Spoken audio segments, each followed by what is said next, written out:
네, 건축도장 기능사 두 번째 버전으로 해서 오리엔테이션 진행하도록 하겠습니다. 본 슬라이드 자료는 어디까지나 본인이 학원에 가기 전에 좀 시험지에서 요구하는 사항이 이런 식으로 작업을 하라는 거구나 라는 거를 좀 참고하시라는 뜻에서 제가 만들어서 보여드리는 내용입니다. 그래서 학원에서 학습하는 부분과 분명히 다른 부분이 존재할 수 있다는 것을 미리 좀 강조드리고요. 일단 전체적인 틀은 6시간 공정 과정에서 이러이러한 작업 공정이 이루어진다라는 것을 좀 미리 학습을 하시고 나서 그 다음에 이제 실습을 진행하시는 것을 권합니다. 준비물 내용 목록은 뭐 생략하도록 하겠습니다. 이미 뭐 다 알고 계신 사항이니까요. 자, 시험장에 가게 되면 이런 식으로 나무판 교보제가 있죠. 네, 그래서 합판 부분하고 강목 부분이 이렇게 나와 있습니다. 그래서 지금 여기 화면에도 제가 표시해놨죠. 합판 3군데, 그 다음 강목 2군데 구조로 되어 있다. 자, 그래서 시험지에서 요구하는 사항이 과제 1이 이렇게 돼 있어요. 자, 공개 문제지를 저는 좀 같이 띄워서 볼게요. 여러분들 큐넷 사이트에 들어가시게 되면 큐넷 사이트 그 공개 문제 자료실이 있습니다. 고객 지원 메뉴에 좀 확대해서 보여드릴게요. 고객 지원에 여기 자료실 들어가시면은 여기에 공개 문제가 있습니다. 그래서 여기에다가 건축 도장 기능사라고 입력을 하시게 되면 공개 문제가 2020년 12월 23일자로 올라와 있는 자료가 있어요. 그래서 이 PDF 문서를 다운받으시게 되면 되고요.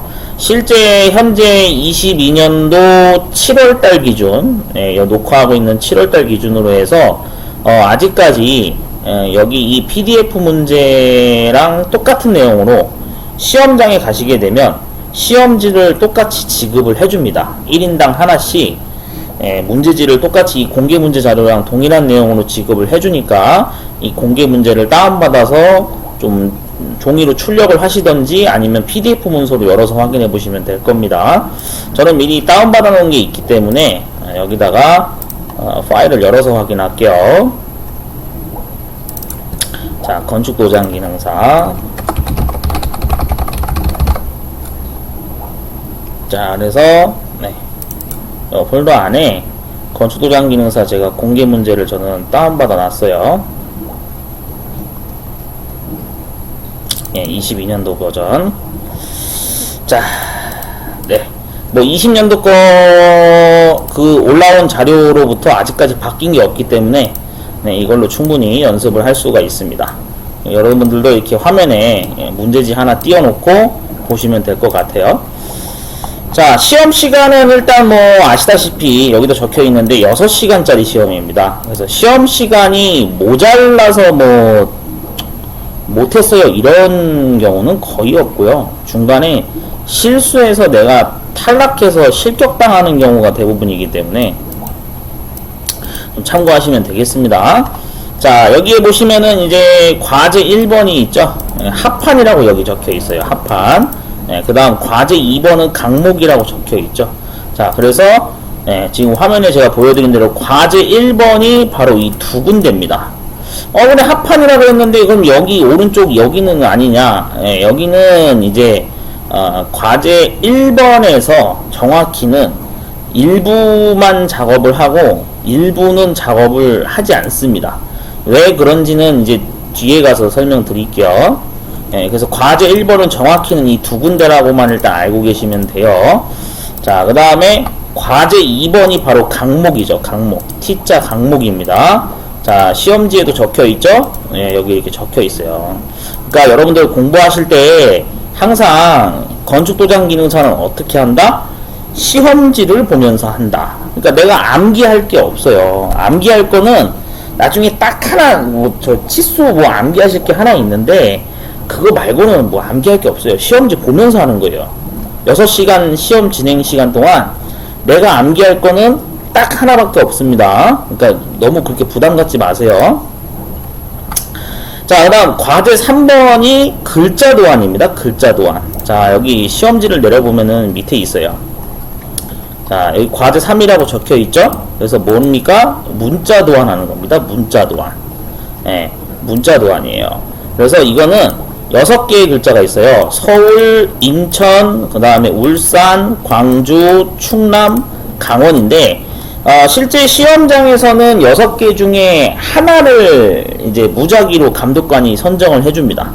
예, 시험장에 가게 되면 대기실에 있죠. 대기실에 있는 동안 시험지를 한 장씩 이렇게 받게 되면 거기서 감독관이 알려줍니다. 자, 오늘 시험에서는 뭐 인천을 하겠습니다. 그러면은 인천에다가 이렇게 동그라미 치시면 된다는 얘기예요. 예, 그래서 시험에서는 어떤 게 나올지 모르기 때문에 연습하실 때는 6개의 글자를 다 연습해 주시는 게 가장 확실하겠죠? 참고하시면 됩니다. 자, 그 다음에 과제 4번은 도형입니다. 도형. 도형이 4개가 있거든요. 이 밑에 보면 과제 4번이라고 있어요. 네, 그래서 여기 도형이 4개가 있죠. 네, 이렇게 4개 중에 하나가 시험에서 지정돼서 나옵니다. 그렇기 때문에 어느 게 나올지 모르니까 당연히 4개의 도형을 다 연습하셔야겠죠. 자, 다음 보도록 하겠습니다. 과제 5번이라고 해서 이게 뭐냐면은 6개의 색깔을 흰색에서 검은색으로 점점 그 밝기 조절을 해가지고 조색을 해서 그라데이션을 하는 겁니다. 그라데이션. 자, 여기 그라데이션 과제 5번이라고 여기 적혀 있죠. 마번에. 네, 그래서 이 그라데이션을 조색을 해가지고 네, 실시한다라고 알고 계시면 됩니다. 여기 이제 뭐 보시면 뭐 중도 작업 후에 실시한다 뭐 이렇게 되어 있는데 이것도 나중에 제가 설명드릴게요. 일단 과제 5번 그라데이션 여기 지문이 있다라는 거 알고 계시면 됩니다. 여기에도 적혀 있지만 도면으로 가서 좀 확인해 볼게요. 자, 시험지를 여러 장 넘기다 보면 도면 쪽에도 이게 표시가 돼 있어요. 자, 도면에도 여기 보시면 그라데이션 여기 표시돼 있죠. 어떻게 하라고 자세히 나와 있습니다. 자, 다시 한번 강조드리는데 외우시는 게 아니에요. 암기하실 거 없어요. 예, 시험지 보면서 하는 거다. 그래서 도면을 잘 보면서 체크하시면 됩니다. 자, 그 다음에 이제 과제 1번 같은 경우에는 시험지에도 실제로 이렇게 적혀 있거든요. 수성 페인트를 사용하라고 문구가 적혀 있어요. 자, 과제 1로 다시 한번 가보겠습니다. 자, 시험지를 위로 올려보자. 자, 여기 보이시나요? 네. 합판 옆에 뭐라고 적혀 있나요? 수성 페인트라고 적혀 있죠. 합성 수지 에멀전 뭐 이렇게 적혀 있는데 이거 같은 경우에는 시험장에 페인트 진열대에 수성 페인트라고 적혀 있습니다. 진짜요. 나중에 시험장 가보시면 아실 텐데 페인트 진열대가 있어요. 테이블 위에. 그러면은 거기에 수성이라고 해서 이렇게 페인트라고 이렇게 명칭이 다 적혀 있습니다. 그렇기 때문에 그거 보고 하시는 거예요. 아시겠죠? 네, 그 다음에 자, 다음 거 과제 2번도 라카 페인트 또는 레커 페인트라고도 우리가 얘기를 합니다. 그래서 얘가 과제 2번이죠. 네, 여기 보시면은 밑에 과제 2번에 뭐라고 적혀 있어요? 강목이라고 여기 적혀 있고 옆에 유색 레커 페인트 도장이라고 적혀 있어요. 레커 페인트 도장. 네, 잘 나와 있죠? 네, 그러니까 외우실 게 전혀 없어요. 보시면서 하시면 돼요. 자, 그 다음에 과제 3번 아까 글자였죠? 자, 글자도 수성 페인트라고 적혀 있어요.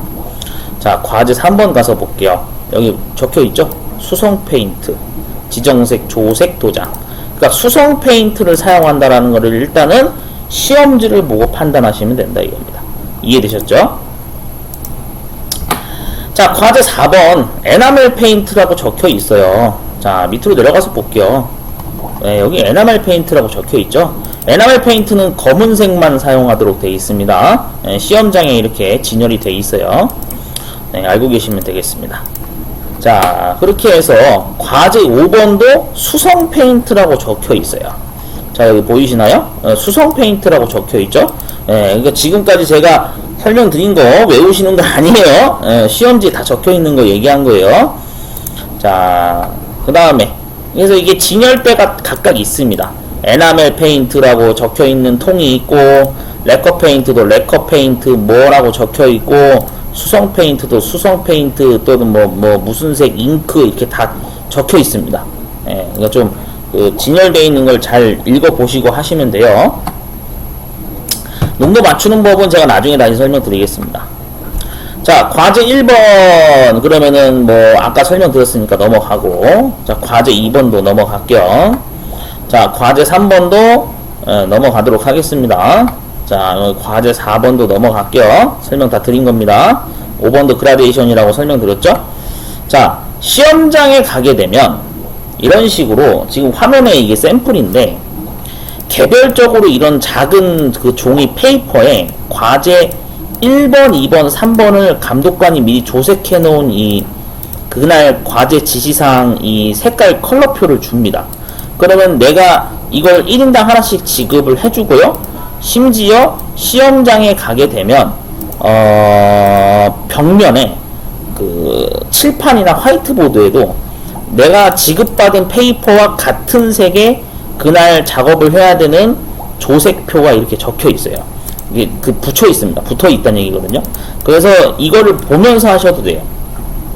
칠판에 붙어 있는 거를 보고 하셔도 되고, 내가 감독관한테서 받은 이 조그만한 종이에 조색이 완성되어 있는 이 샘플을 보고 작업을 하셔도 된다 이겁니다. 아시겠죠? 그래서 그런 구조로 되어 있다는 걸 알고 계시면 되고요. 자, 이거는 이제 페인트 진열 상황입니다.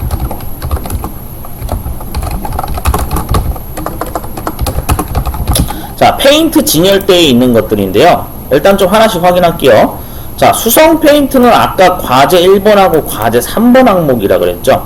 네, 그래서 실제로 보시면 아시겠지만 수성 페인트 같은 경우에는 흰색이 반드시 사용이 돼야 됩니다. 흰색. 흰색이 반드시 써야 돼요. 네, 반드시 써야 돼요.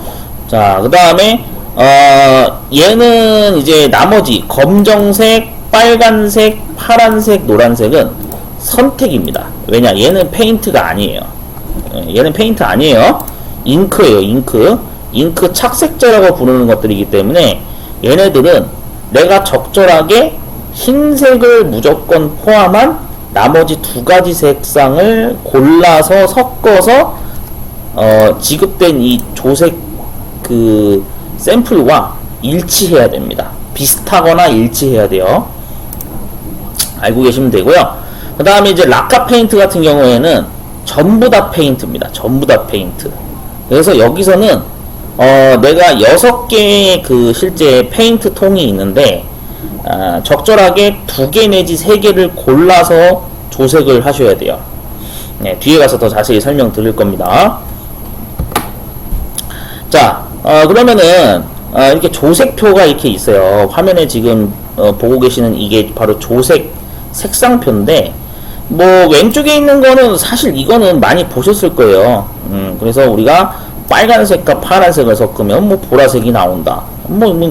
이거는 뭐 기억하기 쉽죠. 빨간색과 노란색을 섞어서 주황색이 나온다. 뭐 이것도 다 잘 알고 있어요.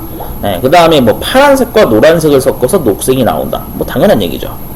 자, 근데 이제 여기 있는 게 중요한 거예요. 시험장에서는 실제로 감독관이 조색을 해서 지급해주는 그 조색 샘플이 밝기 조절이 이렇게 그 적용이 돼 있거든요. 왜냐면 아까 흰색을 무조건 사용한다 그랬죠. 그러니까 예를 들면 이런 거예요. 빨간색과 노란색을 섞어서 주황이 되는 건 맞는데 주황색을 그냥 이대로 주는 게 아니라 주황색의 밝기가 조금 다를 수 있다 이거예요. 그래서 비율을 어떻게 맞추느냐에 따라서 다홍색이 나올 수도 있고 귤색이 나올 수도 있다 이거예요. 그러니까 이런 거를 이제 조절을 잘 하셔야 돼요. 그러니까 조색이 왜 어렵다라고 사람들이 얘기하는 거냐면은 아까도 말씀드렸잖아요. 흰색은 반드시 사용을 해야 된다니까요. 근데 흰색에다가 나머지 2개 색깔을 섞어서 하다 보니 뭔가 이런 식으로 색상에 대한 어떤 밝기 조절이 일어날 수 있다 이 뜻이에요. 그러니까 지금 이 조색표를 좀 눈에 잘 익혀두시는 게 좋습니다. 아시겠죠? 네. 그래서 비슷하게 맞추는 게 핵심입니다. 자, 조색은 뭐 안전하게 하는 방법은, 나는 이제 완전 조색을 처음 해봅니다 라고 하셨을 때는 항상 너무 듬뿍 담으려고 하지 마세요. 우리가 그 플라스틱 수저 같은 걸 나중에 시험장 들고 가실 텐데, 수저가 아니면 시험장에도 원래 수저가 있어요. 놓여져 있는데, 너무 한 번에 많이 담아서 막 듬뿍 담아서 조색하려고 하시면 원하는 색깔이 잘 안 나옵니다. 예, 내가 전문가가 아니다 그런다면 이렇게 조금씩 한 방울씩 담아서 하셔야 돼요. 조금씩 색깔을 섞어서 나무젓가락으로 저어가면서 맞추셔야지 한 번에 이렇게 막 듬뿍 담으시면 안 돼요. 예, 그러면은 조색 잘 안 됩니다.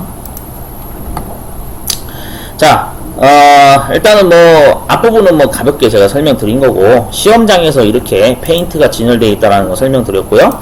자, 시험장에 가게 되면 문제지를 받자마자, 자, 이제 대기실에서 뭐 기타 주의사항 같은 거 다 설명 듣고 다 했어요.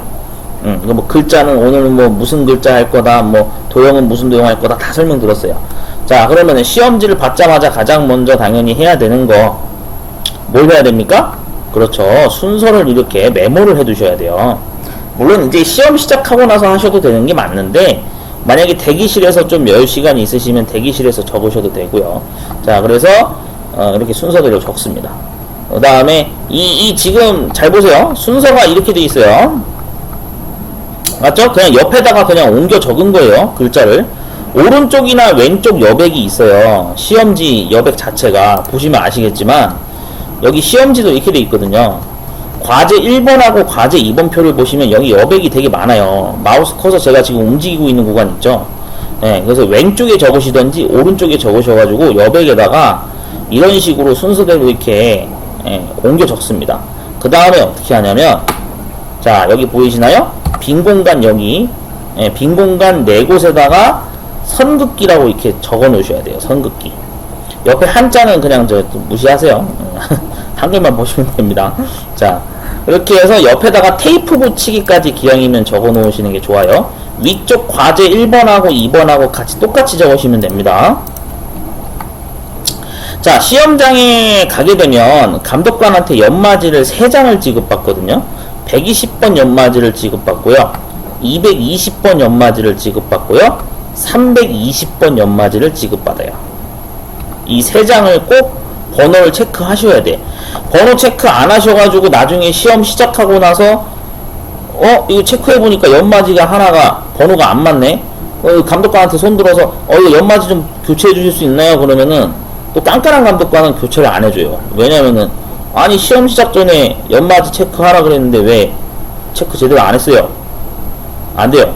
그럼 이제 나는 이제 탈락되는 거죠. 그러니까 연마지 체크 꼭 한번 해주셔야 됩니다. 받자마자 바로 체크하셔야 돼요. 120, 220, 320 이렇게 3장 준다라는 거. 자, 그러면 당연히 뭐 시험 시작되고 나면 시험장 안에도 화이트보드에도 제가 적혀 있다 그랬죠. 칠판에도 그 대기실에서 꼭 뭐 메모를 못 하셨다 그래도 그 시험장 내부에 들어가면 또 칠판에 적혀 있어요. 그래서 6개 중에 하나를 감독관이 지정해 준다 그랬죠. 그거를 시험지에다가 메모하시면 된다 그랬고, 글자를 어떤 작업을 해야 되는지. 도형도 4개의 도형 중에 1개를 지정해 준다 그랬어요. 아시겠죠? 그 다음 치수도 감독관이 4개 중에 하나를 지정을 해줍니다. 좀 알고 계세요? 여기다 제가 좀 표시해 놓을게요. 자, 4개의 치수 중에 치수 유형 중에 1개를 시험 당일 지정해 줍니다. 좀 알고 계세요? 하나를 지정받으면은 그거 작업하시면 돼요. 자, 예를 들어서 4개 중에 하나 지정해 주는데 이렇게 여기 시험지 도면이 이렇게 있어요. 네, 시험지 도면이 있고 이게 치수표거든요. 자, 실제로 도면 넘겨보시면 그렇게 돼 있습니다. 보이시죠? 네, 이게 도면이죠. 네. 그 다음에 이 밑에 이제 도면 치수 현황표가 있는데 당구장 표시로도 적혀 있지만 4개의 치수 중에 하나를 문제지 도면에 기입 후에 공정작업을 들어가라고 이렇게 권장사항을 해놨어요. 안 적어도 물론 문제가 없지만 괜히 그랬다가 실수하면은 또 탈락이잖아요. 그러니까 웬만하면 문제에서 요구사항대로 여기 가치수부터 라치수까지 4개 이렇게 4개 여기, 그 다음에 여기 부분도 4개. 예, 이렇게 치수 기입을 다 해주시라 이 뜻입니다. 8개를. 자, 그러면은 치수 기입 방법은 간단합니다. 만약에 일형 치수를 하라고 지시를 받았다 그러면은, 자, 가번이 55죠. 55에다 동그라미 한번 치시고 가번 위치 옆에다가 55라고 이렇게 적어주시면 됩니다. 자, 다음 나번은 60이다 그러면은 여기에다가 60mm라고 이렇게 적어주시면 되겠죠. 자, 다번은 75다. 그럼 여기도 75라고 옆에 적어주시면 돼요. 자, 라번은 65죠. 그러니까 여기 65라고 적어주시면 됩니다. 자, 다음에 마번은 60mm죠. 그래서 여기다가 60mm 적어주시면 돼요. 자, 바번은 70입니다. 여기다가 70이라고 적어주시고, 사는 65, 그 다음 아는 55, 이런 식으로 8개의 숫자를 정확하게 체크하면서 적어주시면 된다 이겁니다. 아시겠죠? 이거 적고 그 다음에 공정 들어가야지, 예, 그래야지 내가 안 틀리고 정확히 할 수 있어요. 자, 이형 치수를 만약에 받았다 그러면 아까랑 패턴은 똑같습니다. 숫자 값만 다를 뿐이지, 예, 적는 방식은 똑같아요. 아시겠죠? 예, 화면에 보시는 대로 이런 식으로 적어 나가시면 되는 거예요. 예, 사명도 똑같습니다. 숫자 값만 다르지 적는 패턴은 똑같습니다. 자, 빠르게 넘어갈게요. 네, 그래서 이런 식으로 적어주시면 된다 이거죠. 8개의 치수 정확하게 도면에다가 적어주시면 되겠습니다. 자, 이제 그러면 적을 것도 다 적었어요. 예, 뭐 치수도 적고 뭐 글자도 뭐 해야 될지 동그라미도 다 쳐놨고 도형도 동그라미 쳐놨고 다 했어요. 적을 거 다 적었으면은, 자, 이제 공정 작업을 들어갈 겁니다. 자, 내가 이 공정 작업을 들어가는 순간 이미 다른 사람들은 아마 좀 순서를 앞서가 있을 거예요. 왜냐면은 실제로 그렇거든요. 이건 그냥 참고사항으로 알아두시면 되는데, 제가 왜 굳이 귀찮게 시험지에다가 막 치수 메모를 하고, 그 다음에 또 뭡니까, 그 과제 1번 과제 2번에 대한 어떤 순서를 메모 작업을 해라 라고 권한 거냐면, 권장하는 이유는, 실제로 이거를 안 하시는 분들은 시험 시작입니다 하자마자 어떻게 하냐면은 시험지에 아무것도 안 적어요. 시험지에 지금 화면에 보고 계신 이 순서 있죠, 이걸 안 적는다니까요. 안 적고 어떻게 하냐면은 그냥 그 시험지에 아무것도 안 적고 바로 연마지 들고 밖에 나가는 분들 있어요. 연마지 들고 나무판 들고 바로 이제 연마하는 작업 장소에서 연마 공정 작업을 하는 분들이 대다수예요. 한 10에 9은 진짜 이러거든요. 그럼 제가 물론 이게 틀린 건 아닌데 제 개인적으로는 제가 그렇게 말씀드려요. 이건 별로 제가 권하지 않습니다. 이건 비추천입니다. 남들이 이렇게 한다 그래가지고 여러분들까지 똑같이 이렇게 하시면 망하는 거예요. 왜냐? 나중 가서 이제 혹시나 실수해서 떨어지면 엄청나게 후회한다니까요. 그러니까 이 연마지 들고 바로 나간다 그래가지고 연마지 들고 나가는 게 중요한 게 아니에요. 왜 그런지 이유를 설명드릴게요. 자, 순서를 내가 이렇게 다 적어놨죠. 자, 처음에 연마지 동그라미 치죠. 이 연마지는 당연히 몇 번이에요, 이게? 아까 제가 뭐라고 그랬습니까? 120번이라고 그랬잖아요. 120번. 아까 연마지를 3장 받았다고 그랬잖아요. 그러니까 120번 연마지인 걸 여기다 동그라미를 쳐놓고 그 다음에 작업을 들어가야 된다 이거예요. 근데 어떤 분들은 분명히 그런단 말이에요. 실제로 자, 연마 작업 들어가는데, 자, 이제 공정 작업 들어갈 거예요. 근데 120번이 아닌 다른 연마지를 쓰시는 분들이 있어요. 그럼 시험 시작하자마자 그냥 탈락이에요. 여러분들 참고로 말씀드리면 감독관이요 한 명이 아닙니다. 감독관이 여럿이 들어와요. 최소가 3명에서 많게는 5명까지 배치가 됩니다. 그럼 여러분 생각해보세요. 보통 한 10명에서 15명이 이제 한 타임에 그 같은 날 같은 장소에서 시험을 보는데 일거수일투족을 다 감시합니다. 그래서 만약에 정말로 딱 연마지를 들고 나갔는데 내가 120번이 아니라 다른 연마지를 들고 나갔다. 그럼 바로 이제 거기서 판에다 대고 싹 문지르면 바로 탈락이에요. 진짜요. 연마지 120번 아닌 걸로 쓰셔가지고 집에 가시는 분 제가 실제로 본 적이 있습니다. 괜히 이런 말씀 드리는 게 아니에요. 그러니까 항상 어떻게 해라? 적어놓고 시작하자 이겁니다. 이해되셨죠? 제가 계속 강조 드린 거예요. 자, 그래서 120번 연마지에 동그라미를 치고 연마 작업을 하는데, 자, 연마를 하는 장소가 세 가지 경우로 나뉘거든요. 제가 여기다도 이제 적어놨어요. 보통 연마지 120번을 들고 나무판을 들고, 자, 이게 시험장마다 달라요. 뭐 인천 시험장에 어느 뭐 남동구 시험장은 야외에서 1층 야외에서 이걸 작업을 하는 데가 있고, 그 다음에 뭐 어디 서울에 있는 무슨 대림동 시험장 갔더니 옥상에 올라가서 연마를 해야 되는 경우가 생길 수도 있어요. 그러면은 이제 또 저기 옥상을 막 3층까지 막 올라가는 그런 시험장도 있거든요. 그러니까 옥상에 올라가서 하세요 라고 할 수도 있어요, 감독관이. 어떤 시험장은 또 이래요. 실내에서 하는데 별도의 그 연마 작업을 할 수 있는 공간이 따로 준비가 되어 있는 실내형 연마 작업 장소가 있어요. 그러니까 세 가지 케이스로 이렇게 나뉩니다. 그러니까 그거는 이제 시험장 가보셔야 알 수 있는데, 제가 대략 알고 있는 정보에 의하면 대림동에 옥상에서 작업하는 그 시험장이 한 군데 있는 걸로 알고 있어요. 그러니까 웬만하면 옥상 마음에 안 들어 이러시는 분들은 좀 거리가 되더라도 뭐 다른 시험장으로 예약하시던지 하시고요. 그 다음에 실내에서 작업하는 연마를 하는 곳이 두 군데가 있는데, 제가 아는 데는 안성 시험장이 한 군데 있고요. 여러분 상설 시험 치는 그 안성 시험장 있죠. 경기도 안성 시험장은 실내에서 연마 작업을 합니다.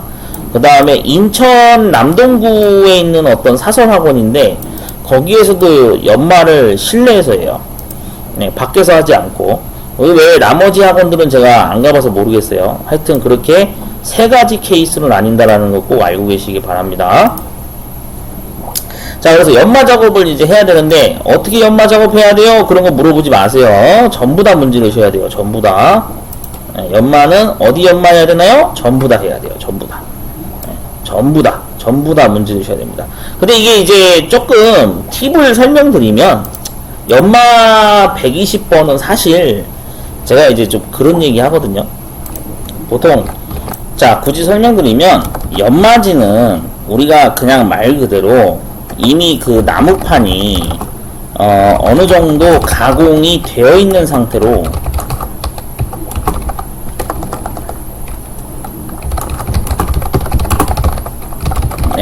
어느 정도 가공이 되어 있는 상태로 지급이 되기 때문에 굳이 연마지를 강하게 문지를 이유가 없어요. 좀 알고 계세요. 팁입니다. 굳이 연마지를 강하게 문지를 이유가 없어요. 그냥 가벼운 마음으로 그냥 이렇게 한번 쓱 그냥 이렇게 문지르시면 돼. 이거를 뭐 완전 빡빡빡빡 문지르실 이유가 전혀 없다 이겁니다. 그러니까 아시겠죠? 그러니까 연마지는 가볍게 한 번씩만 문지르시고 하판은 가볍게 문지르시면 돼요. 하판은. 그럼 어딜 많이 문지르는 게 좋냐면 강목 위주로. 강목이 약간 좀 울퉁불퉁하거든요. 강목 부분.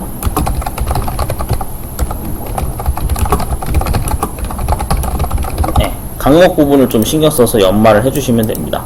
하판은 굳이 많이 할 필요가 없어요.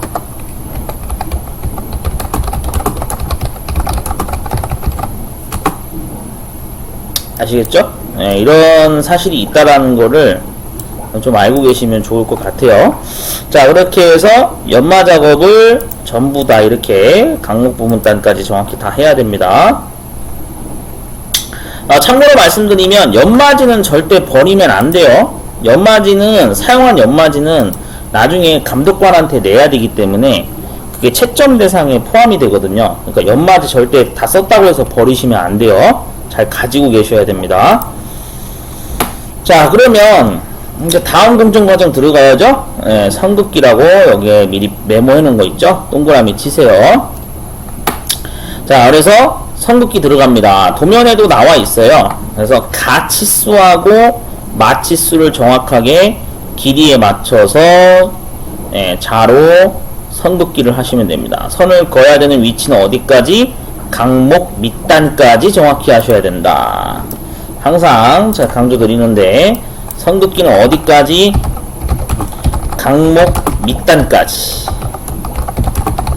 정확히 그어야 된다. 실제로 강목을 안 그어서 탈락하시는 분들이 굉장히 많이 나오고 있어요. 강목 꼭 밑단까지 선긋기 하셔야 됩니다. 자, 그 다음에 이제 선긋기 하실 때 팁. 여기가 절대 기역자 부분 옆 바깥으로 이렇게 선이 삐져나오면 안 돼요. 이건 선긋기를 내가 제대로 안 했다는 얘기고, 이렇게 되면은 이거 나중에 이거 탈락사유가 될 수 있습니다. 절대 이렇게 삐져나오면 안 돼요. 자, 그래서 삐져나오지 않도록 반듯하게 하시고, 자, 이제 테이프를 이제 붙여줘야 됩니다. 테이프. 그래서 마스킹 테이프를 여기서 사용을 하는 거죠. 자, 마스킹 테이프를 붙여주는 거죠. 강목 밑단까지 정확히 붙이신 다음에 칼로 여기 자대고 이렇게 밑단 쪽을 잘라주시면 됩니다. 자, 그러면 이제 다 잘랐다고 해서 그게 끝이 아니고 반드시 테이프를 꼼꼼하게 손으로 다 눌러주셔야 돼요. 왜냐하면 나중에 뒤에 공정 과정 들어갈 건데 이 테이프 밑에 이 틈새로 절대 이물질이나 페인트 같은 게 스며들어가면 안 되기 때문에 반드시 꼼꼼하게 다 눌러주셔야 됩니다. 아시겠죠? 자, 그럼 테이프 작업까지 끝났으면 이제 다시 또 시험지 봐야겠죠? 퍼티에다가 동그라미 칩니다.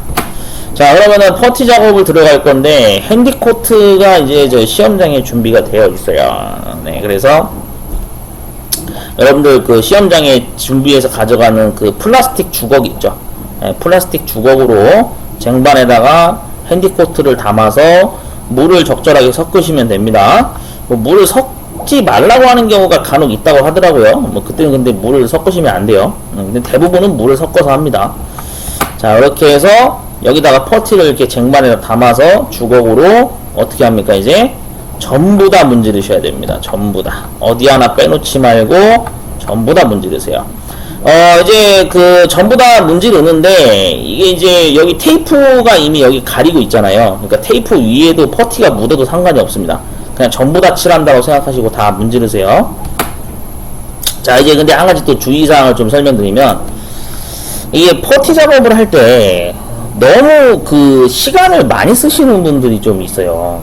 그러니까 저도 이게 오프라인 수업을 좀 진행을 하다 보면 이제 그런 경우를 보는데 퍼티 작업에서 이미 발랐던 자리를 계속 문지르시는 분들이 있거든요.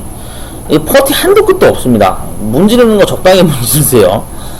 시간이 무한정 있는 게 아니기 때문에 퍼티를 최대한 고르게 잘 발라주시고 어느 정도 발랐으면은 이제 말리는 작업 들어가셔야 돼요. 그걸 붙잡고 계속 문지르셔봤자 시간만 계속 갑니다.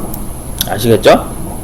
그래서 전부 다 발라줍니다. 전부 다 하얗게 만들었으면 이제 어떻게 하냐, 말려야죠. 당연히 뭐 드라이기 쏴서 말리는 거죠. 특히 뭐 여름철 날씨의 경우에는 바깥에다가 햇빛 쨍쨍할 때 그냥 놔둬도 잘 말리기는 하거든요. 그래서 이제 드라이기 건조를 해서 완전 바짝 말리셔야 됩니다. 덜 말리면은 뒤에 거 작업을 할 수가 없어요. 완전히 말리셔야 돼요. 자, 그래서 최소한 40에서 한 45분 정도 가량은 여기서 투자를 하셔야 됩니다. 뭐 많게는 50분에서 1시간 투자하셔도 뭐 문제는 없는데 하여튼 그 정도 전부 다 말려야 돼요. 이거 말릴 때 그래서 드라이기를 2개 가져가시는 것도 되게 좋은 방법이거든요. 드라이기 2개 가져가셔도 됩니다. 자, 그 다음에 퍼티 작업을 이제 건조를 하는데, 자, 이제 여기서 또 이제 시험지 체크를 제대로 안 하셔가지고 탈락자가 이 구간에서 많이 발생이 되고 있다고 하더라고요. 주의하셔야 되는 건, 자, 선긋기가 여기 다음에 또 진행이 되죠. 그러니까 반드시 시험지를 꼭 보셔야 된다 이거예요. 시험지 안 보고 하셔서 자꾸 실수하는 거예요. 아시겠죠? 세 번째 선긋기 들어갑니다. 자, 그러면은 선을 여기서 이제 두 번째 선 그어야 되죠. 자, 선긋기 작업은 도면에 나온 대로 하면 어떻게 되나요? 두 번째 선은 이거죠. 여기 나번하고 여기에 바번인데, 문제가 여기 화면에도 제가 지금 표시해 놨지만 퍼티가 이게 하얗게 발라져 있다 보니까 첫 번째 선 기준선이 안 보여요.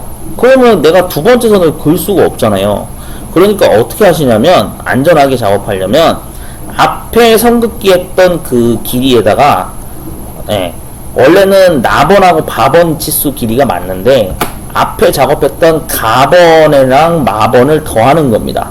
그래서 가치수랑 나치수를 덧셈 계산을 해서 길이를 맞춰서 그 선긋기를 하시면 되고요. 그 다음 마치수하고 바치수를 덧셈을 하셔가지고 덧셈 계산을 통해서 길이를 맞추시면 된다, 이 뜻입니다. 이해되셨죠? 자, 선긋기가 끝났습니다. 이제 다음에 또 시험지 봐야겠죠? 네, 그렇죠. 연마에다가 동그라미 쳐야겠죠. 당연히 여기 연마는 몇 번일까요? 네, 당연히 220번이죠. 뭐 당연한 얘기죠. 네. 첫 번째 연마지 120은 끝났으니까 당연히 220번 작업을 해야겠죠. 자, 그래서 220번 연마지를 이용해서 자, 연마를 할 건데 주의하실 사항이 반드시 있어요. 제가 여기 특별히 선긋기를 빨간색으로 표시한 이유가 있습니다. 자, 여기 절대 넘어가면 안 돼요. 넘어가면 바로 집에 가는 거예요. 네, 그러니까 연마지 하실 때 안 넘어가게 주의하셔야 됩니다. 이거 감독관이 다 잡아냅니다. 연마지 작업할 때 밖에 따라 나와요, 감독관이. 네, 그러니까 조심해서 하셔야 돼요. 선 넘어가지 않게. 네, 이런 식으로 조심해서 연마 작업을 해주시면 된다. 자대고 하시는 것도 하나의 방법입니다. 긴자, 철자 같은 거 가져가실 건데 그 자대고 이렇게 경계선에 맞춰서 놓고 연마 작업 하시면 선을 안 넘어가고 정확하게 할 수가 있거든요. 네, 이런 것도 하나의 팁입니다. 자, 그래서 연마를 전부 다 합니다. 네, 합판과 강목을 안 넘어가게 연마를 꼼꼼히 해주셔야 되는 거예요. 그리고 특히나 그래서 여기 옆으로 이렇게 넘어가시는 분들이 많아요. 그게 주의하셔야 돼요. 그러니까 경계선 부분부터 안 넘어가게 정확하게 연마 작업을 다 해주시는 게 중요합니다.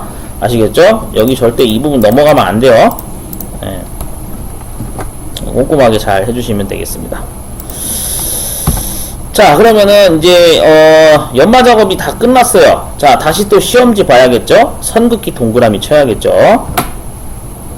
자, 그래서 세 번째 선을 그을 겁니다. 다치수하고 사치수죠? 네, 길이 확인해서 선긋기 하시면 되고요. 그래서 강목 밑단까지 정확히 선긋기 하시는 거 꼭 체크하시고. 자, 다시 또 시험지 봅니다. 이번엔 중도에다가 동그라미 칩니다. 자, 중도는 시험지에도 적혀 있어요. 중도는 바인다라고 적혀 있습니다. 바인다. 자, 공개 문제지 시험지에도 나와 있는데 위로 올라가서 볼게요. 올라가서 보도록 하겠습니다. 자, 여기 뭐라고 되어 있나요? 바인다라고 적혀 있죠. 네, 중도입니다. 중도 바인다. 그래서 우리가 작업을 해야 되는 거는 바인다를 작업을 해야 된다.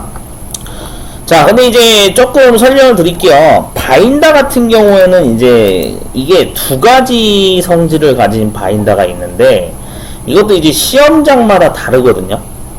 그래서 한 군데는 이렇게 돼 있어요. 바인다가 되게 끈적끈적해요. 막 되게 끈적거려. 그래서 이거를 그냥 붓을 칠하면은 붓질이 잘 안 돼요. 그렇기 때문에 물을 반드시 한두 방울 섞어서 부드럽게 만든 상태로 하셔야 바인다 작업이 수월하게 되는 경우가 있고요. 또 어떤 시험장 같은 경우에는 바인다가 준비가 되어 있는 게 물을 굳이 안 섞어도 돼요. 그냥 부드럽게 돼 있어. 그러면은 물을 안 섞으셔도 돼요. 그러니까 이렇게 두 가지로 나눠져 있다는 사실을 좀 알고 계시면 좋을 것 같아요. 아시겠죠? 예, 끈적끈적하면은 반드시 물 한두 방울 타서 섞으셔야 됩니다. 자, 그럼 바인다 작업 할 겁니다. 자, 바인다 작업 하실 때 절대 강목이나 또는 경계선 바깥으로 절대 흘리지 않게 조심해서 칠하셔야 돼요. 바인다 칠하다가 또 흘리시는 분들이 있어. 너무 막 저기 뚝뚝뚝 떨어지고 있는데 그걸 그냥 막 판에다 갖다 대고 그러시면 안 됩니다. 아시겠죠? 네, 조심해서. 자, 이렇게 선 넘어가면 안 돼요. 네, 선 바깥으로 넘어가면 안 됩니다. 그래서 여기 한 군데 칠하고 여기도 칠하고 여기도 칠하고 이렇게 세 군데 칠하는 거예요. 그래서 보통 제가 이렇게 얘기해요. 바인다. 왜? 바인다가 세 글자죠? 아, 그러니까 바인다 세 글자니까 바인다 이렇게 세 군데 칠하시면 됩니다. 네, 이러면 좀 기억하기 쉽죠. 네, 그래서 세 군데를 반드시 칠해야 돼요. 왜 그러냐면은 시험지에도 그 유의사항이 나와 있어요. 시험지 지시사항에 보면 그렇게 돼 있거든요. 그 그라데이션 부분 아까 여기였죠. 그러니까 지금 여기가 이 붓이 있는 위치가 그라데이션인데 여기 보면 이렇게 돼 있죠. 과제 1의 중도 작업 후에 실시한다라고 돼 있죠. 그러니까 한마디로 지금 하고 있는 게 중도 바인다 작업이니까 그래서 여기까지 바인다를 칠하셔야 되는 겁니다. 이제 이해되셨죠? 자, 강목 절대 건드면 안 돼요. 예, 강목에 바인다가 묻으면 안 됩니다. 큰일 나요. 그러면 집에 가는 거예요. 자, 그래서 세 군데를 다 드라이기를 쏴서 말립니다. 자, 그 다음에 다시 또 시험지 봐야죠. 이번에는 과제 2번 중도에다가 동그라미 치는 거예요. 밑에 방금 위에 거 1번 중도 끝난 거예요. 자, 2번 중도 서페이서입니다. 서페이서. 자, 여기도 적혀 있어요. 네, 시험지에 다 적혀 있어요. 시험지 보면서 하는 거예요. 여기 서페이서라고 적혀 있죠. 네, 그래서 서페이서 작업을 하는데 여기도 제가 강조사항을 해놨지만 얘는 강목이라서 이게 튀어나와 있기 때문에 판을 돌려가면서 하셔야 돼요. 세워놓고 돌려가면서 작업하시면 됩니다. 이런 식으로 돌려가면서 이렇게 작업하시는 거예요. 네, 그래서 흘리지 않고 천천히 하셔야 돼요. 이거 강목 서페이서 칠할 때 은근히 흘리시는 분들 되게 많은데 너무 많이 흘리면은 계속 누적감 좀 돼가지고 결국에는 탈락되거든요. 그러니까 안 흘리게 천천히 하세요. 자, 그래서 붓질을 하실 때, 자, 서페이서 이거 담습니다. 서페이서 당연히 여기 라카시노도 같이 섞어야겠죠? 네. 자, 그래서 어떻게 한다? 얘는 붓을 하실 때, 자, 이거 주의하셔야 되는 게, 이상하게 여기서부터 붓질 하시는 분들이 있어요. 그럼 나도 모르게 그냥 여기 쑥 넘어간다니까요? 그럼 집에 가는 거예요. 그러니까 붓질 하실 때 항상 어디부터 하자? 경계선 오른쪽부터 하자. 오른쪽. 오른쪽에서 왼쪽으로 가는 걸로. 뭔 얘기인지 아시겠죠? 여기 왼쪽에서 오른쪽으로 이렇게 가면 안 돼요. 그럼 순식간에 쑥 넘어갑니다. 그냥 안 넘어가게 조심해서. 아시겠죠? 네, 이렇게 강목을 다 칠해줍니다. 그래서 강목을 좀 천천히 하세요. 집중을 잘 하셔야 돼. 강목 칠할 때 그 너무 저기 대충 하셔가지고 막 뚝뚝뚝 흘리시는 분들이 있어요. 조심하셔야 됩니다. 판은 절대 건들면 안 되겠죠? 네. 자, 드라이기로 잘 건조시킵니다. 강목 부분.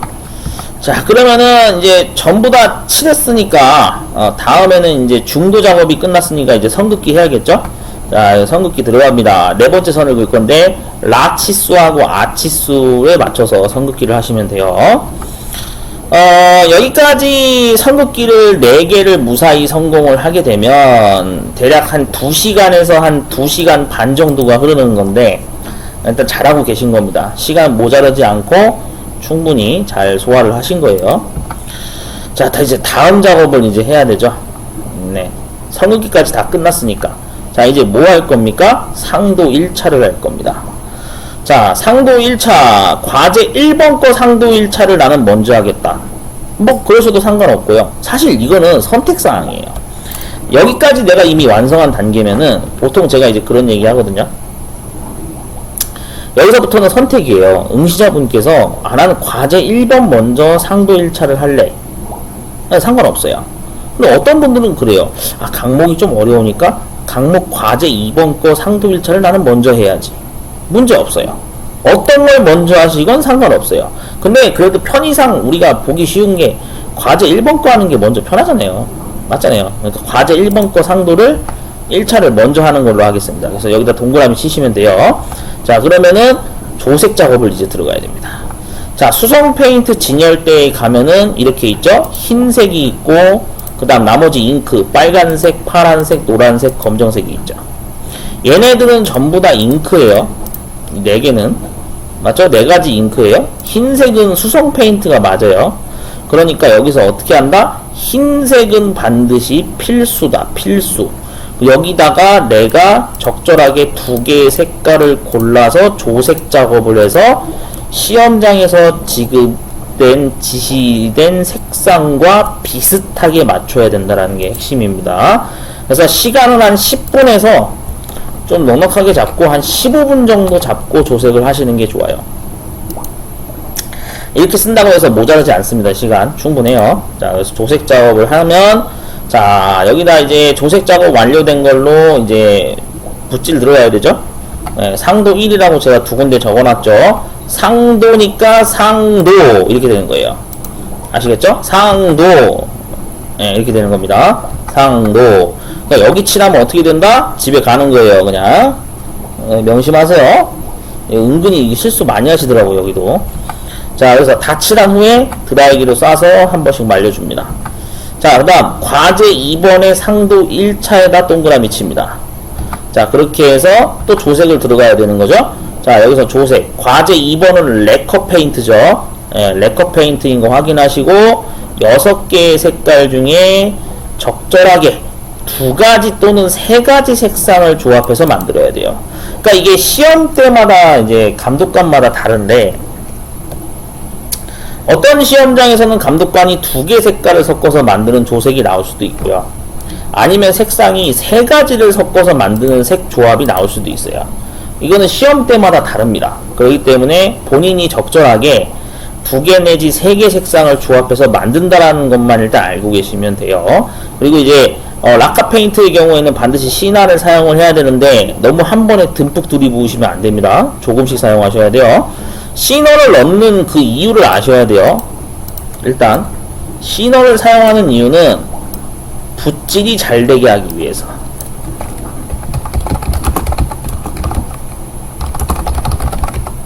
아시겠죠? 예, 시너를 넣는 이유는 붓질이 잘 되게 하기 위함이지 그런 목적이기 때문에 그래서 조금씩만 넣으셔야 돼요. 너무 듬뿍 넣으시면 안 됩니다. 자, 그럼 조색을 만약에 했어요. 자, 이제 과제 2번 조색한 걸로 이제 붓질 들어가겠죠. 맞죠? 자, 여기서도 똑같이 오른쪽에서부터 출발하셔야지 왼쪽에서부터 하시면 안 돼요. 여기서 이렇게 쭉 가시는 분들이 있어. 그럼 여기 넘어간다니까요, 진짜. 예, 그게 습관적으로 되게 무의식적으로 이 건망증이 있다라고 우리 왜 그런 표현 하잖아요. 아씨, 난 왜 자꾸 이거 넘어가지? 이런 실수를 하시는 분들이 있어요, 연습할 때. 그러니까 그런 분들은 반드시 집중을 하셔야 돼. 공정 들어갈 때 이렇게 생각하세요. 내 손에 붓을 잡는 순간부터는 집중을 하셔야 돼. 그냥 단순히 뭐 종이컵만 들고 있고 뭐 그런 것도 물론 이제 흘리지 않는 것도 중요하지만 붓을 잡고 공정 작업 들어가는 순간부터는 집중을 하셔야 돼요. 그게 중요합니다. 아시겠죠? 그래서 전부 다 붓질을 합니다. 이런 식으로 강목 부분 다 붓질하시면 돼요. 그래서 강목을 붓질하는 부분은 이게 이제 다른 부분 뭐 합판이나 여기 그라데이션 합판 부분에 이렇게 튀거나 여기다 흘리면 안 되거든요. 그러니까 강목은 보통 나무판을 세워놓고 하기 때문에 천천히 하세요. 천천히. 제가 항상 하는 얘기인데 이 상도 1차 그 강목 부분을 하실 때는 제가 항상 강조합니다. 시간 충분히 가지고 여유롭게 천천히 작업하세요. 흘리는 경우가 많아요. 아시겠죠? 흘리시는 분들이 너무 많아요. 그래서 제가 보통 그 작업할 때요, 웬만하면 좀 여유롭게 하라고 제가 얘기를 합니다. 아시겠죠? 천천히 하세요. 자, 그래서 상도 1차가 끝났어요. 자, 그러면 이제 다시 뭐 해야겠어요? 과제 1번의 연마에다 동그라미 칩니다. 과제 1번 연마. 자, 과제 1번 자리가 이 2군데 자리였죠. 그래서 연마지 320번 연마지를 들고 연마를 하는데 여기도 이제 당연히 선을 넘어가면 안 되겠죠. 아시겠죠? 선 안 넘어가게 잘 하시고, 그리고 이제 중요한 게 뭐냐면은 연마지가 320번이 한 장을 주거든요. 근데 아시다시피 과제 1번하고 과제 2번 각각 2군데를 연마를 해야 돼요. 그러다 보니까 보통 연마지를 절반으로 접어서 쓰시는 분들이 있고요. 아니면은 가위로 그냥 절반 잘라서 쓰시는 분들이 있어요. 네, 근데 이거는 시험장에서 감독관이 또 따로 지시를 하는 경우도 있는데 그냥 보통 절반 접어서 사용하시면 됩니다. 네, 그렇게 하시면 될 것 같아요. 자, 그래서 연마지를 절반 접었으면은 320번으로 과제 1번 작업했던 자리를 가볍게 한 번씩 문질러 줍니다. 두 군데. 특히 여기 선 넘어가면 안 돼요. 선 넘어가면 바로 탈락이에요. 이렇게 2번 문지르고요. 자, 다음에 과제 2번의 연마에다가 동그라미 칩니다. 그럼 아까 연마지를 반 접었다 그랬죠. 그럼 쓴 부분은 가루가 묻어 있을 거고 안 쓴 부분은 깨끗하겠죠. 그 깨끗한 면을 이용해서 강목 부분을 가볍게 한 번씩 문지릅니다.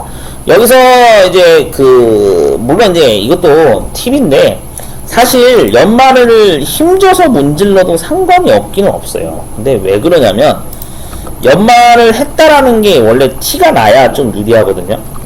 왜 그러냐면, 이제 예를 들면 그런 거예요. 뒤에 가서 이제 상도 2차를 한 번 더 칠할 건데, 연말을 너무 살살 했더니, 나중에 이제 붓질 들어갔는데, 이 면을 내가 붓질을 했나 안 했나 막 기억이 안 나. 막 그런 경우가 있을 수 있어요. 티가 안 나가지고, 내가 여기 상도 2차를 이 면을 내가 칠했나 안 칠했나 막 이렇게 막 가물가물 하신 분들이 있으시더라고요. 그래가지고 연말 가볍게 문지르시되, 좀 어느 정도 연말을 문지르면 약간 좀 페인트가 벗겨지는 감이 있거든요. 근데 약간 벗겨지는 건 상관없습니다. 어차피 저희 다시 상도 2차로 저 페인트를 깔끔하게 메꿀 거기 때문에, 연말 뭐 조금 세게 문지른다 그래서 뭐 문제되지는 않아요. 하여튼 가볍게 문지르세요. 자, 그 다음에 이제 그래서 과제 2번 자리에 이렇게 연말을 다 하시면 되고요. 자, 이게 좀 주의사항 다시 한번 강조합니다. 연마지 120, 220, 320은 버리지 말고 잘 가지고 있어야 돼요. 하나도 뭔가 분실하거나 그러게 되면 나중에 이제 채점할 때 감독관이 연마지 어디 있어요? 뭐 실격이에요. 진짜 그래요. 연마지 절대 버리시면 안 돼요. 그 다음에 저 모는 종이도 절대 이거 버리시면 안 됩니다. 모는 종이 잘 가지고 있다가 나중에 감독관한테 제출하셔야 돼요. 자, 그러면은 이제 다음에 뭐가 됩니까? 그렇죠. 과제 1번에 상도 2차를 칠해야죠. 그래서 아까 상도 1차 칠하고 남은 페인트 있죠? 예, 그 남은 페인트로 한 번 더 붓질을 들어가는 겁니다. 그렇기 때문에 양을 넉넉하게 반컵 정도 이상 돼도 만들어 놓는 게 중요해요. 페인트 양이 너무 적으면은 상도 2차를 또 칠할 수가 없으니까. 아시겠죠? 예, 그래서 어느 정도 양을 맞춰서 조색하시면 됩니다. 상도 2차 두 군데 칠합니다. 상도 이렇게 알고 계시면 돼요. 자, 그래서 드라이기 쏘고요. 자, 그 다음에 이제 다음 작업 들어가죠. 상도 2차 과제 2번 상도 2차 들어갑니다. 그래서 자, 여기도 강목 이런 식으로 좀 나눠서 칠하셔야 돼요. 아까도 설명드렸다시피 래커 페인트 같은 경우에는 원래 잘 안 칠해지고 금방 굳어요. 그렇기 때문에 시너를 좀 굳었다 싶으면은, 칠하다가 좀 굳었다 싶으면 시너를 한 방울씩 조금씩 추가를 해서 부드럽게 만드신 다음에 붓질하시면 됩니다. 그래서 이렇게 나눠서 여러 번 찍어서 칠하시면 돼요. 자, 그러면은 상도 2차 부분이 이제 끝나게 돼서 드라이기를 쏴서 잘 말려야겠죠? 근데 특히나 래커 페인트 같은 경우에는 좀 거리를 두고 쏘셔야 돼요. 왜냐면 뜨거운 바람으로 하게 되면은 이게 부풀어 오르거든요. 그렇기 때문에 드라이기를 멀리 쏘셔야 됩니다. 예. 라카 페인트는 말릴 때 반드시 드라이기를 멀리 쏴서 찬바람이 되도록, 찬바람이 되는 드라이기면은 그냥 찬바람으로 말리시면 되고, 뜨거운 바람의 드라이기다 그러면은 강목으로부터 멀리 거리를 띄워놓고 바람을 쏘시면 그럼 찬바람으로 건조가 되니까요. 하시면 되겠습니다. 그리고 뭐 길게 말릴 필요도 없어요. 어차피 래커 페인트는 금방 마르기 때문에 잠깐만 한 30초, 1분 정도만 드라이기 쏴도 됩니다. 금방 마릅니다. 자, 그럼 이제 남은 공정 순서가 이제 뭐가 되나요? 글자 도안하고 도형 도안하고 그라데이션이 남았죠. 자, 어느 걸 먼저 할지는 사실 본인 선택입니다. 근데 되도록이면은 저는 이제 권장하는 게 도형을 마지막에 할 것을 권합니다. 세 개 중에 뭐 어떤 거 하든 상관없는데 도형을 제일 마지막에 하시는 게 사실 제일 좋아요. 왜냐면 에나멜 페인트는 잘 안 마르거든요. 시험 시간 6시간 중에 다 말리는 건 사실 힘듭니다. 그래서 그냥 아싸리 제일 마지막에 도형을 작업하시는 게 좋아요. 자, 그라데이션을 만약에 먼저 한다고 해보죠. 자, 그라데이션 들어갑니다. 이렇게 6개의 칸을 만들어야 되죠. 선긋기는 5번 작업을 해야 돼요. 자, 그럼 밑그림 작업을 이제 들어가고 이게 붓질을 나중에 해서 이렇게 그라데이션 효과를 주는데, 여기도 제가 이제 표시를 해놨지만 검은색 부분은 완전 검은색이 아니에요. 하얀색을 단 한 방울이라도 조금이라도 섞어야 돼요. 아시겠죠? 백색깔 하얀색이 조금이라도 섞여 있어야 돼요. 그래야 돼요. 왜? 흰색은 필수라 그랬잖아요. 그라데이션도 수성 페인트다 보니까 흰색은 반드시 넣어야 됩니다. 뭔 얘기인지 아시겠죠? 자, 그러면 그라데이션은 뭐 잘하는 방법 뭐 팁입니다. 그래서 뭐 시간을 충분히 투자해서 저는 여기서 한 적어도 1시간 정도 투자하라고 얘기하거든요. 여기서 한 1시간 정도. 네. 1시간 정도 투자해서 천천히 한 칸씩 붓질해 가시면 됩니다. 왜 1시간을 투자해야 되냐면 이 구석진 부분을 붓질하기가 상당히 힘들거든요. 진짜 그래요. 이게 이 꺾이는 이 모서리 구석진 부분 이런 데 있잖아요. 각이 져 있는 구석진 부분은 작은 붓으로 보통 이제 칠하시는 분들이 많다 보니까 꼼꼼하게 칠해야 되니까 그래야 모양이 이쁘게 나오거든요. 그러다 보니까 보통 1시간 정도 투자하라 그래요. 자, 그래서 6개 색깔 정확히 만들어야 되고요. 네. 연필선이 안 보이도록 하는 게 가장 좋은 방법이긴 합니다. 자, 그러면 이제 밑그림을 이제 연필선으로 그릴 건데 시험장에서 이제 당연히 나오는 길이 규격이 정해져 있어요. 이건 어느 시험장이건 다 사실은 똑같은데 약간 1, 2mm 오차가 나 있긴 합니다만 근데 뭐 1, 2mm 오차는 그렇게 너무 신경 쓰지 마세요. 통상 이렇게 보시면 돼요. 가로폭이 280으로 나오거든요. 그럼 280이니까 나누기 3을 하면은 9.3cm가 되죠. 그래서 9.3cm로 여기 한번 찍고 여기 한번 찍고 그래서 두 번을 이렇게 나눠서 3등분 하시면 됩니다. 그 다음 세로 방향도 똑같아요. 네, 여기가 450mm로 나오게 되면 나누기 3을 하니까 150mm로 여기 한번 찍고 여기 한번 찍고 이렇게 두 번 찍어 주시면 됩니다. 자, 그러면은 이제 반대편도 똑같아요. 위에도 똑같고요. 그래서 두 점을 자를 대고 큰 자를 대고 이어 주시면 되겠죠. 이렇게 점 찍은 자리를 다 이렇게 이어주면 됩니다. 자, 그 다음에 이제 그라데이션 조색을 해야 되는데 쉽게 설명드리면 이거예요. 흰색은 그냥 담자마자 바로 붓질 들어가셔도 돼요. 상관없어요. 왜? 흰색은 섞을 이유가 없거든. 맞아요. 아니 제일 처음 거 여기가 저기 보시면 아시겠지만은 제일 처음이 흰색이 어디 자리예요? 여기 자리에요. 여기가 흰색 자리거든. 얘는 섞을 이유가 없어요. 그냥 바로 붓질 들어가는 거예요. 담자마자 바로 붓질 들어가면 됩니다. 그래서 두 번째부터가 이제 중요하죠. 검은색을 그냥 이런 식으로 순서대로 늘려간다라고 생각하시면 돼요. 여기는 한 방울 떨어뜨리고 여긴 두 방울 떨어뜨리고 여기 한 세 방울 정도 떨어뜨리고 저어보고 여긴 네 방울 정도 떨어뜨리고 저어보고 그래서 6개의 종이컵을 다 놓고 그 중에 흰색은 바로 들어가니까 뭐 이거는 그냥 뭐 칠하고 나서 버리셔도 되고 두 번째 컵도 해가지고 이렇게 조금씩 검은색을 늘려가는 방향으로 조색을 하시면 된다 이거죠. 그래서 제일 마지막 거 같은 경우에는 아까도 설명드렸잖아요. 흰색은 무조건 들어가야 된다 그랬기 때문에 아주 조금만이라도 한 방울이라도 넣으시면 돼. 그러면은 그걸 넣은 거를 감독관이 이미 옆에서 체크를 해서 채점지에 다 확인을 하기 때문에 이 사람은 흰색을 섞었구나라는 거를 알아요. 안 넣으면 문제가 되는 거예요. 뭔 얘기인지 아시겠죠? 흰색 한 방울이라도 꼭 넣으세요. 조금이라도. 자, 그렇게 해서 첫 번째 칸 조색한 거 붓질 들어갑니다. 그 다음에 드라이기 쏴야겠죠? 자, 두 번째 칸 조색한 거 붓질 합니다. 드라이기 쏘고요. 그 다음에 세 번째 칸 조색 붓질한 거 또 드라이기 쏩니다. 네 번째 칸 붓질하고요. 드라이기 쏘고요. 다섯 번째 칸 붓질하고 드라이기 쏘고 여섯 번째 칸 붓질하고 드라이기 쏩니다. 마지막에 드라이기 쏴야죠.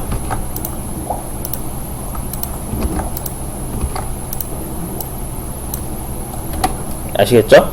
드라이기 쏘셔야 됩니다.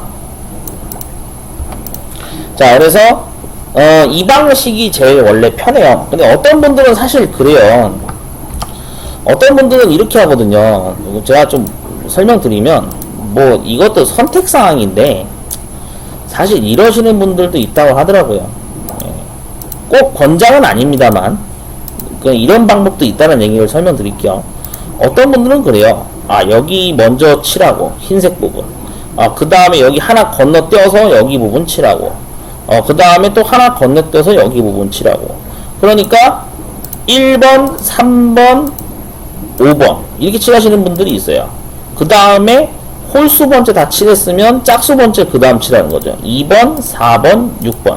물론 이렇게 하면 좋은 점이 드라이기를 일일이 안 싸도 된다라는 장점은 있으나 또 이게 또 괜히 또 순서 꼬여가지고 엉뚱한 데에다 또 잘못 조색한 걸 또 칠하시는 분들이 있기 때문에 그래서 제가 그냥 아싸리 편하게 그냥 순서대로 칠하라고 한 거예요. 아시겠죠? 그냥 제가 알려드린 대로 여기 파워포인트 교재에 나온 대로 그냥 순서대로 이렇게 칠하면서 드라이기 각각 쏘세요. 이게 제일 편해요. 생각할 이유도 없고.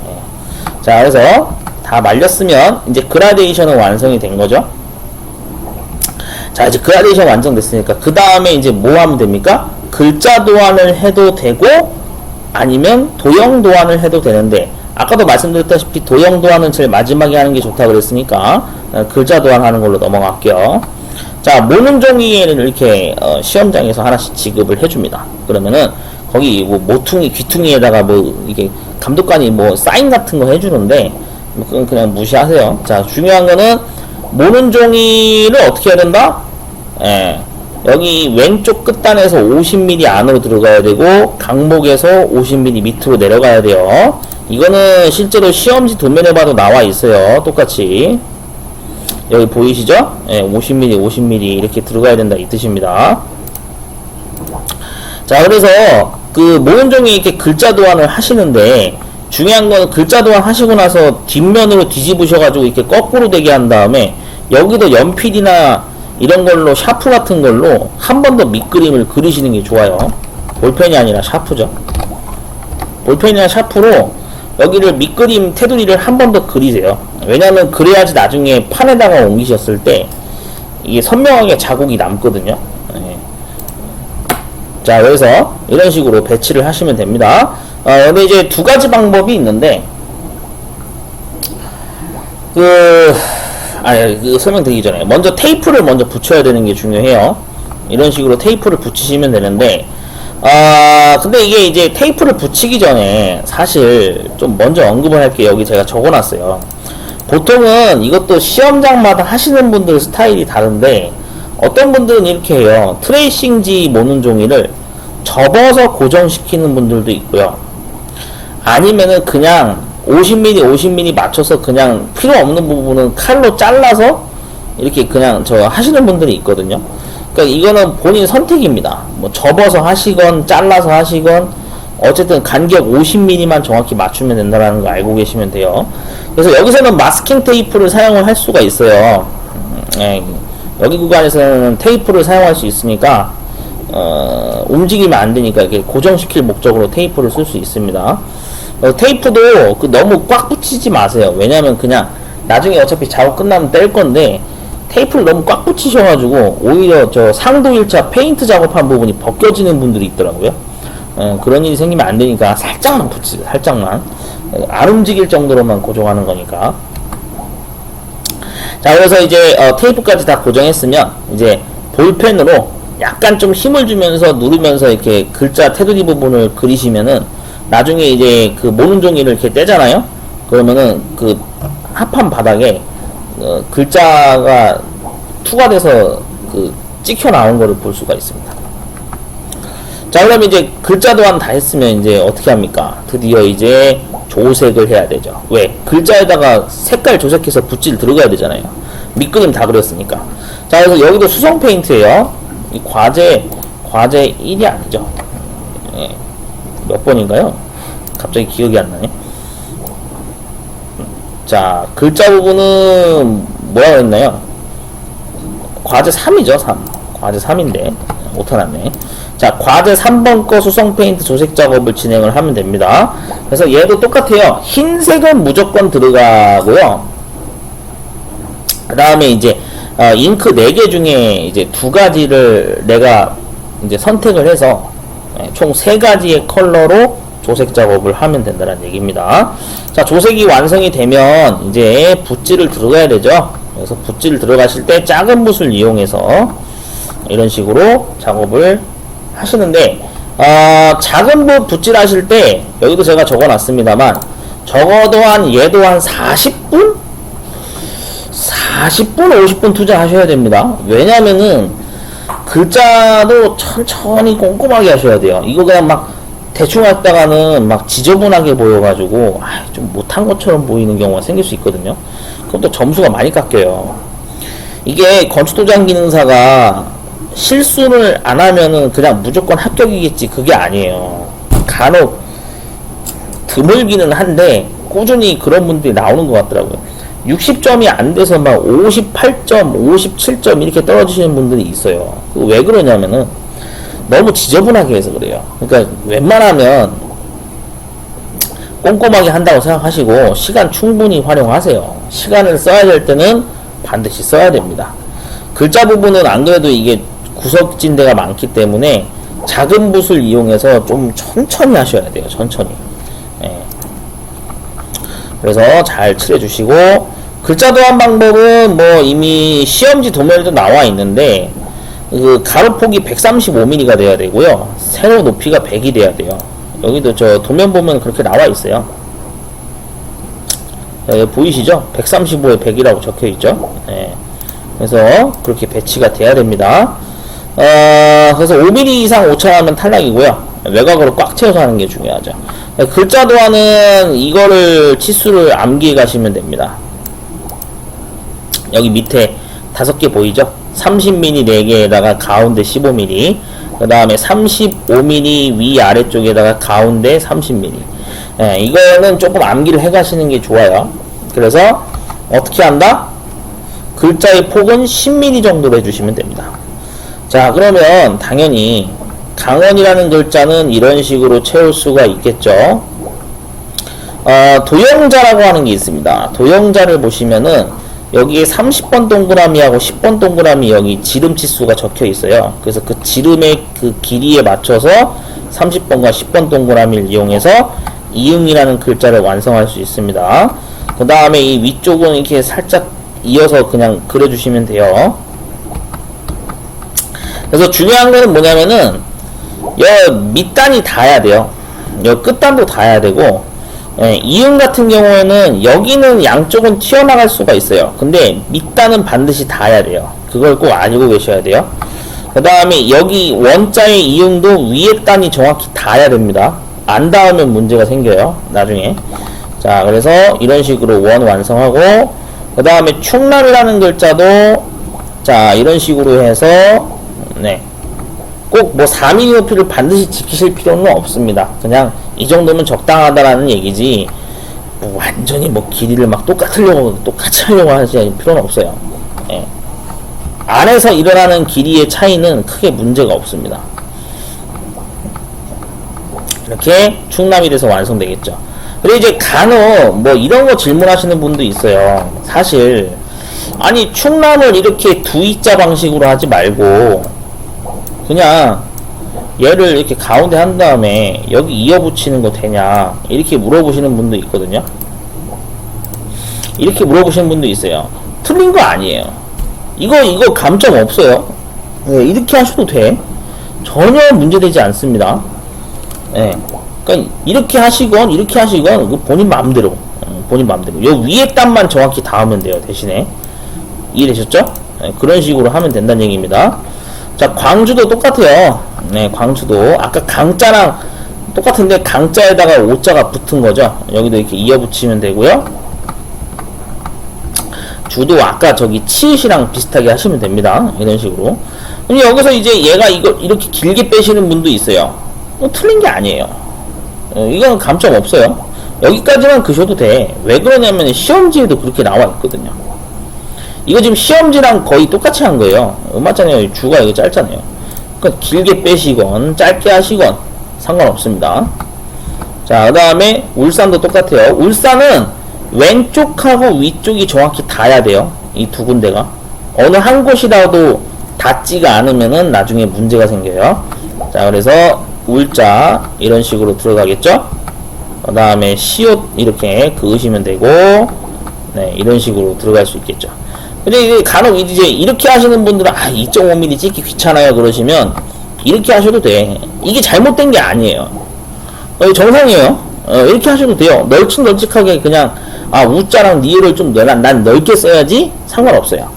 네, 상관없습니다. 중요한 거는 여기 왼쪽과 밑단 이 위쪽이 다 닿아야 된다 이 뜻이에요. 자, 그 다음에 인천도 똑같습니다. 이응 똑같이 하고요. 네, 그 다음에 천 부분도 치읓 아까랑 똑같죠? 충남고랑 이런 식으로 가면 됩니다. 자, 서울입니다. 네, 서울도 이런 식으로 들어갈 수 있겠죠? 됐죠? 네, 이런 식으로 해서 완성을 해주시면 된다. 자, 근데 이제 글자도안은 다 알아봤고요. 다음은 이제 도형 작업을 마지막으로 한번 알아보겠습니다. 그래서 흑색 에나멜 페인트, 흑색 페인트를 사용을 한다. 그래서 에나멜 시너가 또 이제 시험장에 준비가 돼 있어요. 그래서 시너를 한두 방울 정도만 적당히 섞어서 부드럽게 만드시면 되지. 너무 많이 넣으시면 안 돼요. 시너 절대. 그래서 너무 많이 넣으면 안 된다. 자, 그래서 밑그림을 이제 그릴 겁니다. 밑그림을 그리는 건데, 네, 이런 식으로 여기서는 그냥 그것만 봐두세요. 아, 도형이 이런 모양으로 생겼구나만 그냥 이미지 메이킹 정도로만 생각하시고 하시면 됩니다. 실질적으로 이제 도형을 그리는 방법이 워낙 다양하거든요. 워낙 다양하다 보니까 사람마다 다 달라요. 그리는 스타일이. 그러니까 자기만의 편한 방식을 찾으시는 게 가장 좋아요. 자, 그래서 얘는 이제 주의사항이 항상 이겁니다. 55에 40mm만큼 가야 돼요. 자, 시험지에도 지시사항이 나와 있는데 도면 보시면은, 자, 가로 55죠? 그 다음 높이가 40이죠. 이걸 반드시 지켜주셔야 된다. 자, 그래서 안쪽은 전부 다 20mm입니다. 안쪽은. 네, 이런 식으로 상하 좌우 전부 다 20mm씩 간격이 되어 있다. 이걸 꼭 알고 계시면 돼요. 자, 이제 일형 도형을 들어가도록 하겠습니다. 일형 도형은 실제로 여기서 절반이 빠져요. 오른쪽이 100mm씩 빠지고 여기 100mm만 선이 가거든요. 그럼 여기 가운데 중심선 긋고 결국 선이 3개가 빠져요. 3개가. 네, 3개가 빠져요. 자, 그 다음 빗금을 꼭 치셔야 돼요. 바로 붓질 들어가면은 잘못하면 틀리면 안 되잖아요. 그러니까 내가 색칠을 해야 되는 자리를 미리 빗금 표시를 해서 좀 알아보기 쉽게 표식을 해두는 게 좋습니다. 자, 이형 도형도 한번 보도록 하죠. 이형 도형은 왼쪽과 오른쪽 선이 없어요. 또 안쪽에 있는 사각형도 왼쪽과 오른쪽이 없어요. 그 다음에 대각선을 이렇게 그어줍니다. 그래서 60mm죠? 20, 40, 60. 여기도 20, 40, 60. 60mm 간격으로 이렇게 하신 다음에 여기다 점 찍어가지고 대각선 이으시면 돼요. 자, 그래서 여기도 빗금을 잘 쳐주시는 게 좋겠죠? 자, 삼형도형입니다. 삼형도형은 반대로 이제 위쪽과 아래쪽이 없어요. 네. 나머지는 똑같습니다. 이형이랑 똑같아요. 대각선은 똑같은데 선이 빠지는 위치가 달라요. 빗금 치시고요. 자, 그 다음에 사형도형입니다. 얘는 1형의 반대입니다. 네, 1형의 반대예요. 여기가 이렇게 선이 빠지죠. 네, 그래서 길이 체크 잘 해주셔야 된다라는 거 알고 계시고 빗금 치시면 되겠습니다. 네, 이렇게 되겠죠. 자, 그러면 이제 에나멜 페인트 흑색을 이제 붓질을 해야겠죠. 네, 그래서 보통 이 작은 붓을 쓰시는 게 제일 편하긴 해요. 물론 이제 뭐 백붓이라고 해가지고 약간 이거보다 한 치수 큰 붓이 있기는 한데, 근데 웬만하면 그냥 좀 자신 없으시면 그냥 작은 붓으로 칠하세요. 그래서 여기도 구석진 곳이 좀 많이 있기 때문에 시간을 넉넉 잡고 1시간 정도는 투자를 해주셔야 돼. 내가 실제로 이 도형 작업을 마지막으로 할 때쯤에 한 1시간 내지 한 40분 정도 시간이 남아있잖아요. 그럼 딱 좋은 겁니다. 그 시간 다 쓰세요, 그냥. 그래서 저는 그런 얘기해요. 시간 남는 거 그냥 다 쓰라고. 급하게 하실 이유가 전혀 없다. 네. 나 혼자 남아도 되니까 6시간 그냥 다 쓰라고 제가 얘기합니다. 자, 그렇게 해서 붓질을 천천히 하시면 됩니다. 자, 이제 그 다음에 이제 도형 작업이 끝났어요. 자, 그럼 이제 뭐 해야 돼요? 그렇죠. 감독관이, 자, 도형 작업까지 끝나고 나면 테이프 제거를 해주세요 라고 요청을 할 수가 있어요. 물론 그냥 내는 경우도 있는데 테이프를 제거해 달라고 만약에 지시를 하면 테이프 제거를 하시면 됩니다. 테이프 제거하실 때 천천히 떼셔야 돼요. 이거 너무 확 띄면은 옆에 가루 다 튑니다. 네, 천천히 떼세요. 그래서 가루가 안 튀게 천천히 테이프 제거 작업을 해줍니다. 자, 그러고 나서 이제 작품 제출하고 나서 이제 감독관이 자, 주변 정리 좀 해주세요. 있는 동안 감독관끼리 이제 서로 이제 채점을 합니다. 그래서 이게 실격 사유가 있나 없나, 교보제의 지금 선급기한 길이 치수는 틀린 부분이 있나 없나, 종합적으로 다 채점을 하는데, 관건은 이거죠. 자, 예를 들어서, 3번 응시생 와보세요. 끔지란 탈락이에요. 3번 응시생은 탈락이 되는 거예요. 왜? 탈락인 이유를 설명을 해주거든, 그 자리에서. 그러니까 응시번호 안 불리는 게 제일 좋아요. 내가 작업 다 끝나서 제출했어요? 근데 내가 3번 응시생인데, 부르진 않아. 그냥 감독관이, 수고 많으셨습니다. 합격자 발표일 몇 월 며칠 날 나오니까, 그때 Q&A 사이트에서 결과 확인해 주세요. 그러면은, 일단은 실격 사유는 없다는 얘기예요. 문제 요구사항대로 다 했다는 얘기인데, 그렇다고 해서 무조건 합격은 아니에요. 화면에도 제가 여기 적어놨는데, 막상 합격자 발표에 갔을 때 60점 이상이 넘어야 합격인 거지, 만약에 뭐 58점, 59점이다. 그럼 탈락이에요. 근데 그렇게 점수가 나오시는 분들이 한두 명 가끔씩 있어요. 그건 아까도 제가 설명드렸다시피 너무 지저분하게 해가지고 부분 감점을 많이 당하시는 분들이 실격 사유는 없지만 60점이 안 돼서 떨어지시는 경우가 있다 이겁니다.